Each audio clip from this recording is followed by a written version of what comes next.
तालिबान पाक हमले के बीच पाक के काकुल न्यूक्लियर सेंटर को लेकर के इस वक्त बहुत बड़ी खबर सामने आ चुकी है। तालिबान की तरफ से एक के बाद एक मिसाइल हमले में तबाह हुआ पाक के एबटाबाद स्थित काकुल न्यूक्लियर सेंटर में इस वक्त बहुत बड़ी खबर सामने आ चुकी है। इस खबर के आने के साथ ही पूरे पाक में हड़कंप मच चुका है। पाक के तकरीबन 18 शहर अब तक खाली कराए जा चुके हैं और इस 18 शहरों को खाली कराने के बीच अमेरिका की तरफ से भी बड़ा कदम लेते हुए पाक को न्यूक्लियर फैसिलिटीज कंट्रोलर जो टीम है वो रवाना की गई है। यानी कि पाक में भयंकर जो न्यूक्लियर रेडिएशन रिसाव हुआ है उसको लेकर के इस वक्त बड़ी खबर आ चुकी है। पाक में इस एबटाबाद स्थित काकुल न्यूक्लियर सेंटर में तालिबान की तरफ से मिसाइल हमले के बाद यहां पूरी तरीके से ध्वस्त हो गया था और यहां से अब न्यूक्लियर रेडिएशन को लेकर के बहुत बड़ी खबर सामने आ चुकी है। इस खबर के आने के साथ ही पाक में हड़कंप मच चुका है। पूरी दुनिया भर में इसको लेकर के सवाल उठाए जा रहे हैं। पाक की सुरक्षा और तालिबान की तरफ से किए गए हमले को लेकर भी सवाल उठ रहे हैं। इस पूरे घटनाक्रम के बीच में अमेरिका की तरफ से टीम पहुंची है पाक में, जहां पर कहा जा रहा है कि जिलेटिन की छड़ों को लेकर के यहां पर यह पूरी न्यूक्लियर फैसिलिटी कंट्रोलर टीम पहुंची है ताकि इस रेडिएशन को कंट्रोल किया जा सके। अब तक इस पूरे घटनाक्रम में पाक इस बात को नकार रहा था। पाक लगातार झूठ बोल रहा था कि एबटाबाद स्थित काकुल न्यूक्लियर सेंटर पूरी तरीके से सुरक्षित है। इस मामले को लेकर के कोई भी जानकारी नहीं आ रही थी, लेकिन रूस की इंटेलिजेंस की तरफ से पहले ही दावा किया गया था कि पाक का जो न्यूक्लियर सेंटर है पूरी तरीके से ध्वस्त हुआ है और यहां से कुछ भी बड़ी घटना हो सकती है। बता दें कि देर रात पाक में तकरीबन 3.5 रिक्टर तीव्रता का भूकंप इसके आसपास के क्षेत्रों में महसूस किया गया था। तभी से लगातार सवाल उठ रहे थे कि क्या यहां पर न्यूक्लियर फैसिलिटीज को नुकसान हुआ है, क्या वो डैमेज हो चुकी है, क्योंकि इस सेंटर को निशाना बनाने के साथ ही यहां पर सबसे बड़ा हथियार डिपो और मिलिट्री बेस भी मौजूद था। असल में तालिबान को इस बात की जानकारी थी ही नहीं कि एबटाबाद के काकुल न्यूक्लियर सेंटर में यहां पर न्यूक्लियर प्रोग्राम चलता है पाक का, और उसने मिलिट्री बेस को निशाना बनाते हुए हमला किया था, जिसके बाद यह कैजुअलिटी, यह घटना इस वक्त सामने आ चुकी है। पाक को कोलैटरल डैमेज हुआ है और इसके चलते इस वक्त बहुत अहम खबर बन चुकी है। तालिबान की तरफ से भी बड़ा बयान आया है। इसको लेकर के तालिबान की तरफ से भी बड़ी जानकारी और एक वीडियो फुटेज जारी किया गया है, जिसमें वीडियो में तालिबान ने दावा करते हुए कहा है कि यह एबटाबाद स्थित काकुल न्यूक्लियर सेंटर है जिसे तालिबान ने निशाना बनाया था। और इस पूरे घटनाक्रम में भारत की बड़ी प्रतिक्रिया सामने आ चुकी है। तो वहीं इस पूरे घटनाक्रम के बीच में इस वक्त तालिबान की तरफ से एक और बड़ा अटैक किया गया है पाक के ऊपर। दरअसल हालात ऐसे बन चुके हैं कि युद्ध स्थिति बदल चुकी है। इस वक्त पाक के ऊपर तालिबान की लड़ाके भारी पड़ते हुए साफ दिखाई दे रहे हैं। जो इस वक्त डूरन लाइन थी जो पाक और अफगान के बीच में बॉर्डर थी, उसे तोड़ते हुए सेना कई किलोमीटर अंदर तक अफगान लड़ाके दाखिल हो चुके हैं टैंकों के माध्यम से, और साथ ही साथ टैंकों की ताकत के साथ आगे बढ़ रहे हैं, जहां पर अब तक लगभग 30 से ज्यादा पाक चेक पोस्ट पर कब्जा जमाया गया है। और इसमें कहा जा रहा है कि लगभग 10 से ज्यादा पाक की चेक पोस्ट को तालिबान ने ध्वस्त कर दिया है। और इस पूरे घटनाक्रम के बीच में पाक के कई ठिकाने टारगेट किए गए हैं। पाक के नौशेरा, एबटाबाद, साथ ही पश्चिमी कमान के बाद इस्लामाबाद तक को टारगेट किया गया है। यहां पर भीषण धमाके हुए हैं, धधक उठा है इस वक्त पूरा पाक तालिबान के पलटवार से, तालिबान के खूनी संघर्ष से। और इस पूरे घटनाक्रम के बीच में पाक की तरफ से भी बड़ा बयान जारी किया गया है। पाक के जो सेना प्रमुख है जनरल मुनीर ने उस युद्ध को लेकर के अब सीधे बिगुल फूंक दिया है, सीधे युद्ध की घोषणा कर दी है। यानी कि अभी तक घोषित युद्ध नहीं था, हालांकि हालात खराब थे, लेकिन इस अघोषित युद्ध के बीच अब युद्ध की घोषणा पाक की तरफ से सीधे तौर पर की गई है। लेकिन इस पूरे घटनाक्रम के बीच में पाक की आ रही खबर पूरी दुनिया के लिए बड़ा झटका बन चुकी है, क्योंकि पूरी दुनिया इस न्यूक्लियर फैसिलिटीज को लेकर के अगर रेडिएशन फैलता है तो यह बात सिर्फ पाक तक सीमित नहीं रहेगी। इस बड़े घटनाक्रम में अब पूरी दुनिया की नजरें टिक चुकी हैं। क्या है पूरी खबर, क्या पूरी अपडेट सामने आ चुकी है, और अमेरिका की तरफ से भेजी गई न्यूक्लियर फैसिलिटी सिक्योरिटी टीम ने इस पर क्या बयान दिया है, क्या खबर उसको लेकर के आ रही है, वो सब भी बड़ी अपडेट बन चुका है इस वक्त के लिए। और ताजा हालात इस वक्त क्या बन चुके हैं अफगान पाक बॉर्डर के, वो भी समझेंगे इस वीडियो में। तो वीडियो बहुत अहम होने जा रही है और इस पूरे घटनाक्रम के बीच में इस वक्त ईरान के ऊपर भी बड़ा हमला हुआ है, वो भी आप बात करेंगे इस वीडियो में। तो चैनल पर बने रहे, वीडियो को लाइक और चैनल को अगर अभी तक आपने सब्सक्राइब नहीं किया तो सबसे पहले चैनल को सब्सक्राइब कर लें, बेल आइकन को जरूर दबा लीजिएगा ताकि इससे जुड़ी खबर अपडेट आप तक सबसे पहले पहुंचती रहे। और हां, आप सभी से एक और अनुरोध है, आप देश के जिस कोने जिस शहर से कनेक्ट होकर के हमारी वीडियो से जुड़ रहे हैं उस जगह उस शहर का नाम कमेंट बॉक्स में लिख करके जरूर बताइएगा ताकि हम समझ सकें हमारे देश के व्यूअर्स हमसे किन किन जगहों से जुड़ते हैं और हम बेहतर जानकारी और सटीक अपडेट आप तक पहुंचा सकें। हाँ, एक और बड़ी खबर इस वक्त आ चुकी है। अब एक के बाद एक हालात बदल रहे हैं। भारत और अफगान युद्ध के बीच में भारत को जबरन पाक ने घसीटने की जो कोशिश की थी, अब वह उस पर खुद भारी भी पड़ चुकी है। दरअसल इस वक्त हालात ऐसे बन चुके हैं कि पाक को अपने 5 जगहों से कंट्रोल खोना पड़ा है। दरअसल तालिबान के हमले, तालिबान लड़ाकों की वजह से पाक के अंदर तकरीबन 125 से 150 किलोमीटर अंदर तक लड़ाके घुस चुके हैं। कई सेंटरों पर कब्जा किया गया है और पाक का जो पश्चिमी कमांड सेंटर था, जो सेना का मुख्यालय था, उससे इस वक्त उड़ाया गया है। यह पश्चिमी कमांड सेंटर बता दें कि सबसे अहम था इस पूरे घटनाक्रम के बीच में। सबसे अहम इसलिए कहा जा रहा था क्योंकि तालिबान पर जितने भी अटैक प्लान किए जा रहे थे वो इसी जगह से हो रहे थे और यहां सबसे बड़ा हथियार डिपो भी पाक का मौजूद था, पश्चिमी सेक्टर का। और इसी हथियार डिपो को टारगेट करते हुए तालिबान की तरफ से अटैक किया गया है और इस अटैक में यह सबसे बड़ा मिसाइल अटैक है। बता दें कि तालिबान बीते एक दिन पहले से पाक के ऊपर लगातार मिसाइल अटैक कर रहा है और यह मिसाइल अटैक सीमित नहीं है, यह असीमित किए जा रहे हैं और अलग अलग जगहों से किए जा रहे हैं। कई जगहों से तालिबान ने अपने टैंक, अपनी गाड़ियों के माध्यम से मिसाइलों को ले जाकर के लॉन्चिंग की है, यानी कि अब तक पाक का सबसे बड़ा सिटबैक बन चुका है। हालांकि सबसे बड़ी खौफनाक बात इस वक्त यह सामने आ चुकी है कि एबटाबाद का जो कुल न्यूक्लियर सेंटर था उसके तबाह होने के पीछे चीन की एक बहुत बड़ी नाकामी जिम्मेदार बताई जा रही है। वजह आप सुनकर के भी दंग रह जाएंगे। असल में जो पाक का एबटाबाद स्थित काकुल न्यूक्लियर सेंटर है और पाक के जितने भी न्यूक्लियर सेंटर हैं उन जगहों पर चीनी एयर डिफेंस सिस्टम को पाक ने एक्टिवेट कर रखा था, लेकिन यहां पर चीनी एयर डिफेंस सिस्टम फेल हुए हैं। बता दें कि तालिबान की तरफ से दागी गई मिसाइलों का जो उन्हें स्ट्राइक करना था अमेरिकी जो चीनी एयर डिफेंस सिस्टम है उन्हें, लेकिन वहां पर चीनी एयर डिफेंस सिस्टम फेल रहे और तालिबान की जो मिसाइलें थी उसने इस न्यूक्लियर सेंटर को हिट कर दिया था, जिसके बाद से ही देश भर में यह खबर आ रही थी, पूरी दुनिया में खबर छा रही थी कि पाक का न्यूक्लियर सेंटर तबाह हुआ था। और इस न्यूक्लियर सेंटर के तबाह होने को लेकर के रेडिएशन होने के और न्यूक्लियर लीकेज का दावा हालांकि किया जा रहा था खुफिया एजेंसी की वजह से, लेकिन पाक की तरफ से अब तक इस पर चुप्पी साधी गई थी। लेकिन अब पोल खुलती हुई नजर आ रही है। दरअसल पाक ने सीक्रेटली अमेरिका से बात करते हुए इस न्यूक्लियर रिसाव की जानकारी अमेरिका को दी है, जिसके चलते अमेरिका की तरफ से भी इस वक्त बड़ा कदम उठाया गया है। दरअसल अमेरिका के पास ऐसे हथियार हैं, ऐसी चीजें हैं जो न्यूक्लियर रेडिएशन को कंट्रोल कर सकती हैं। असल में इसके पीछे जिलेटिन की बड़ी छड़ और खेप चाहिए होती है, जिसके साथ इस वक्त अमेरिकी टीम पाक पहुंच चुकी है और यहां पर इस न्यूक्लियर फैसिलिटीज के हो रहे रेडिएशन की बात जो है कंट्रोल करने की खबर आ रही है कि इसको कंट्रोल करने के लिए टीम पहुंची हुई है। पाक में इस वक्त अफरा तफरी मच चुकी है। सबसे बड़ी बात यह है कि तालिबान ने पाक के सिर्फ एबटाबाद स्थित न्यूक्लियर सेंटर को टारगेट नहीं किया, बल्कि तालिबान की तरफ से यहां पर पश्चिमी कमान के नौशेरा स्थित न्यूक्लियर सेंटर को भी टारगेट किया गया है। नौशेरा और स्वाबी में जो स्ट्राइक की गई थी उसमें भी न्यूक्लियर सेंटर को ही निशाना बनाते हुए यह बड़ा हमला किया गया है। और इस पूरे हमले के बीच में इस वक्त पाक में हालात बदल चुके हैं। जो पाक का परमाणु ठिकाना तबाह हुआ है उसके जगह के तकरीबन 28 से 30 गांव अब तक खाली करवा लिए गए हैं, लेकिन बात यहीं खत्म नहीं होती है। रातों रात पाक की तरफ से इन जगहों को खाली करने के लोगों को निर्देश दिए गए हैं। कई जगहों को निर्वासित करके वहां पर दूसरे जगहों पर शिफ्ट किया जा रहा है, क्योंकि रेडिएशन कहा जा रहा है कि लीकेज हुआ है और यह लीकेज कितना ज्यादा है अब तक इस बात की भनक नहीं लगी है। पूरी दुनिया इस बात में बहुत तेजी से आगे बढ़ रही है।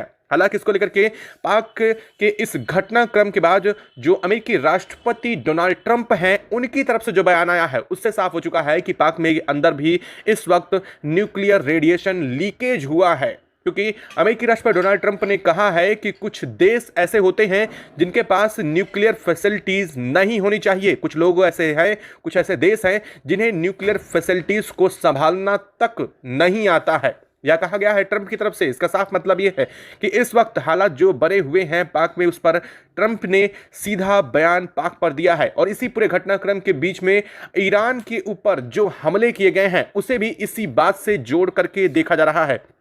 दरअसल ईरान अपना सीक्रेटली न्यूक्लियर प्लांट तैयार कर रहा था, यानी कि न्यूक्लियर हथियारों के, परमाणु हथियारों की खेप क्या तैयार कर रहा था, और उसी को निशाना बनाते हुए इस वक्त अमेरिका और इजराइल की तरफ से जो है स्ट्राइक की गई है। और यह स्ट्राइक इतनी भीषण है कि कहा जा रहा है कि इस वक्त ईरान की राजधानी तेहरान में एक के बाद एक भयंकर बम्बार्डमेंट की गई है, बमबारी की गई है, हवाई हमले किए गए हैं इजराइल और अमेरिका की तरफ से ईरान पर। यह खबर इस वक्त बहुत तेजी से सामने आ रही है। तस्वीरें अलग अलग जगहों से सामने आ रही हैं, जिनसे साफ पता चल रहा है कि हालात इस वक्त बेकाबू हो चुके हैं। हालात ऐसे बन चुके हैं कि इधर पाक में हालात बदलते नजर आ रहे हैं तो उधर ईरान का भी वैसा ही हाल बन चुका है, हालात बन चुके हैं।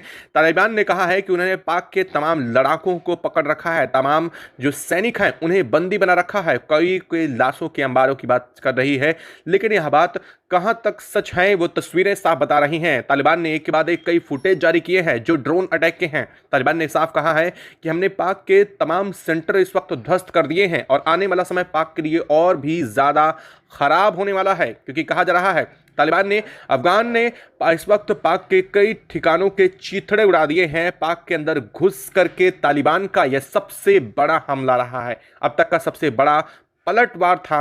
और इस पूरे पलटवार के बीच में भारत की एंट्री को लेकर के बात सामने आ चुकी है। दरअसल इस पूरे घटनाक्रम में पाक ने बहुत बड़ा बयान दे दिया है। पाक के सेना प्रमुख ने कहा है इस पूरे घटनाक्रम और तालिबान की तरफ से जो पाक के ऊपर एक्शन लिया गया है, जो युद्ध आरोपित किया गया है, इसके पीछे की वजह भारत को जिम्मेदार ठहराया गया है। हालांकि इस पूरे घटनाक्रम में भारत ने साफ करते हुए कहा है कि इस पूरे घटनाक्रम में भारत का कोई हाथ नहीं है, लेकिन इसके बावजूद पाक की तरफ से इस मामले में भारत को घसीटना सीधे तौर पर भारतीय संप्रभुता को चुनौती दी जा रही है। लेकिन भारत ने साफ कहा है कि अभी तालिबान, लेकिन अगर भारत को उतरना पड़ गया तो पाक का नामो निशान भी नहीं बचेगा। और इस पूरे घटनाक्रम के बीच में अब पाक की तरफ से तालिबान के साथ शांति वार्ता की पेशकश की गई है। दरअसल इसको लेकर के मीडिएटर मध्यस्थता की बात सामने आ रही है। कतर, सऊदी अरब और रूस जैसे देशों से पाक ने मध्यस्थता की अपील की है कि इस पूरे युद्ध को शांत करवाया जाए। असल में पाक बैकफुट पर जा चुका है। पाक के कई सारे जो कोलेटरल डैमेज हुए हैं, पाक के हथियार डिपो, पाक का ऑयल डिपो और सैन्य बेस, मिलिट्री जो एक्शंस हैं वो सब कुछ फेल हो रहे हैं। सबसे बड़ी बात यह है, पाक जिस दम पर सबसे ज़्यादा जोर भरता था, पाक के वो फाइटर जेट भी इस वक्त तालिबान ने मार गिराए हैं। अपनी जो मिसाइल्स हैं उनसे अटैक किया है तालिबान ने कहा है कि हमने एक नहीं, दो नहीं, बल्कि पाक के 3 F-16 फाइटर जेट मार गिराए हैं। और यह अब तक का सबसे बड़ा डैमेज है पाक के लिए। देखा जाए तो एयरबेस को सबसे बड़ा नुकसान है। और कहा यह भी जा रहा है कि तालिबान पाक एयरबेस, जो इस पूरे घटनाक्रम के बीच में आपको बता दें कि यहाँ पर बॉर्डर है, उसके पास करीबन 3 पाक के एयरबेस मौजूद थे और इन पाक के 3 एयरबेस को निशाना बनाते हुए तालिबान ने अटैक किया है और इस एयरबेस को भी ध्वस्त किया है पाक के। यानी हालात इस वक्त बदल चुके हैं। पाक के हाथों से बहुत कुछ निकल चुका है। तालिबान ने पूरे अफगानिस्तान के ताकत ने इस वक्त पाक को दहला दिया है। हालात ऐसे बन चुके हैं, पाक का काबुल पर हमला इस वक्त उसके लिए बहुत बड़ी चुनौती बन चुका है। इस्लामाबाद से लेकर के पेशावर और तमाम अलग अलग जगहों पर इस वक्त टारगेटेड अटैक किए गए हैं। कहा जा रहा है कि तालिबान ने साफ कर दिया है कि पाक का कोई भी कोना, कोई भी ठिकाना सेफ नहीं बचेगा। तालिबान ने साफ कहा है कि इस पूरे घटनाक्रम में जनरल मुनीर को वो नहीं छोड़ने वाले हैं। और इसको लेकर के एक के बाद एक जो ड्रोन अटैक किए जा रहे हैं, जनरल मुनीर को टारगेट करके भी तालिबान की तरफ से इस वक्त किए जा रहे हैं। लेकिन इस पूरे घटनाक्रम के बीच में एक और बहुत बड़ी खबर, बड़ी अपडेट इस वक्त सामने आ चुकी है।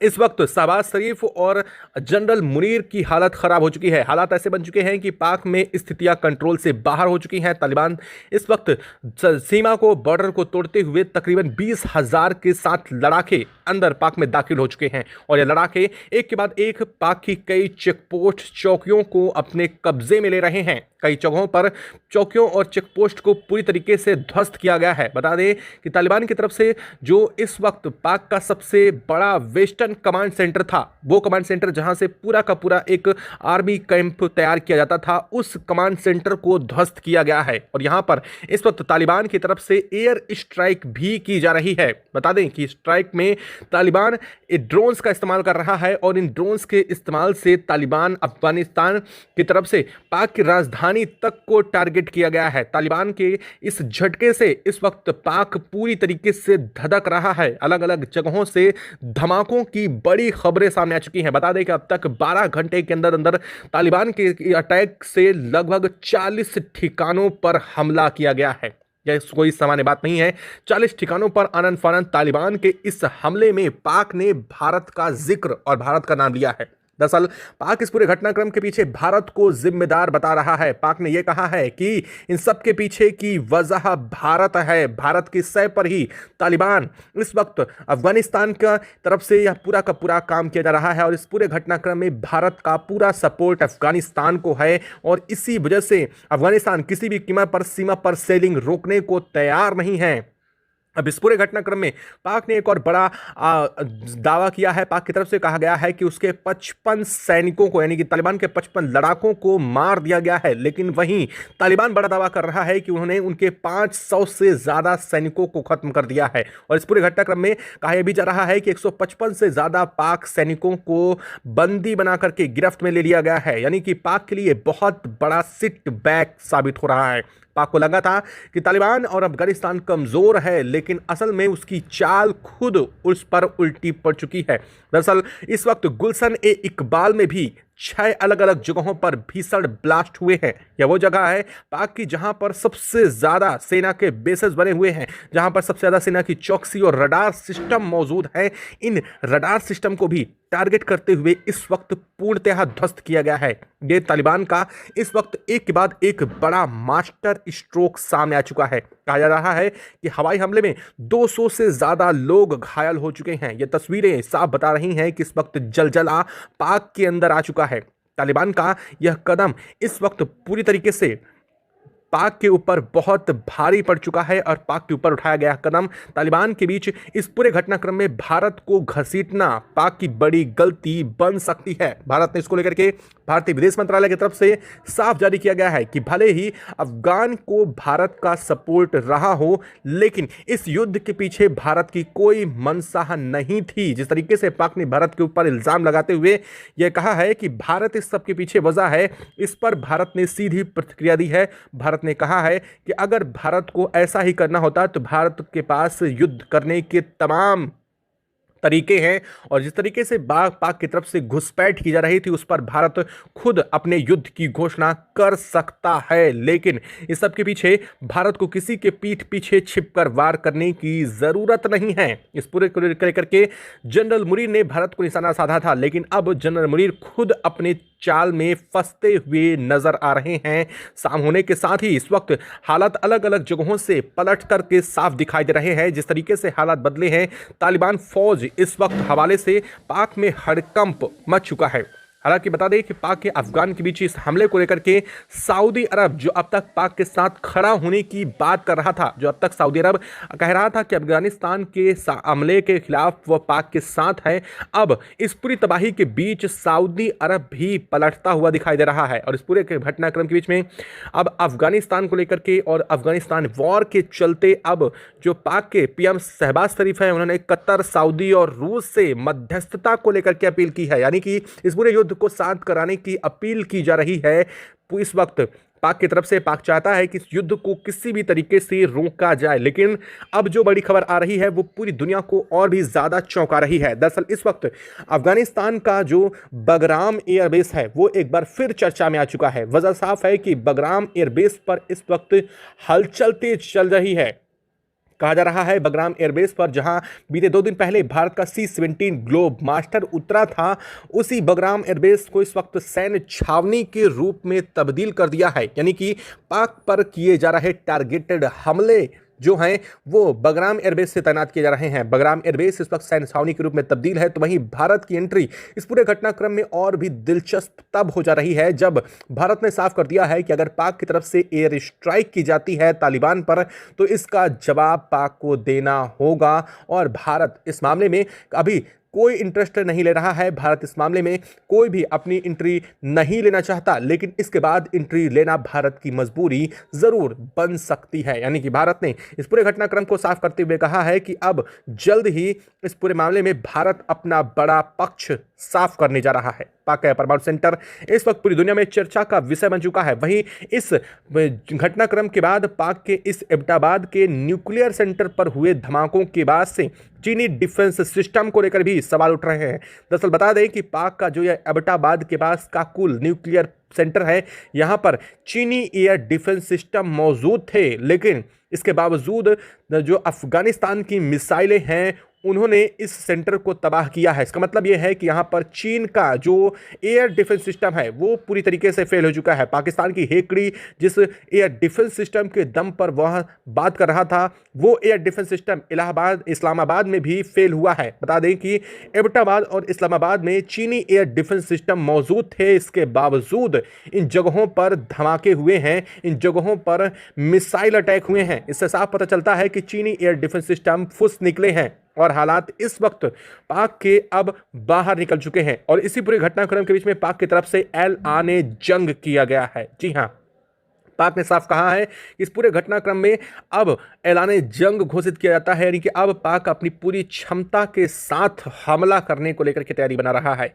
जो तस्वीरें सामने आ रही हैं अलग अलग जगहों से, नौशेरा, एबटाबाद, स्वाबी और पाक की पश्चिमी कमान के साथ साथ इस्लामाबाद और काबुल तक से जो तस्वीरें आ रही हैं वो साफ बता रही हैं कि इस वक्त पाक अंडर टेरर आ चुका है। पाक के अंदर इस वक्त भारी कैजुअल्टी हुई है, पाक को बहुत बड़ा नुकसान हुआ है। हालांकि तालिबान ने साफ शब्दों में कहा है कि उसने किसी भी ह्यूमन साइट को, किसी भी ह्यूमन ठिकानों को, यानी कि लोगों के इस निशानों को टारगेट नहीं किया है। उसने उन्हीं जगहों को टारगेट किया है जो पाक के सबसे बड़े टारगेटेड जो सैन्य बेस हैं, जो पाक के इस वक्त हथियार डिपो हैं और जो पाक के मिलिट्री बेस है, उन्हें टारगेट करते हुए हमला किया गया है।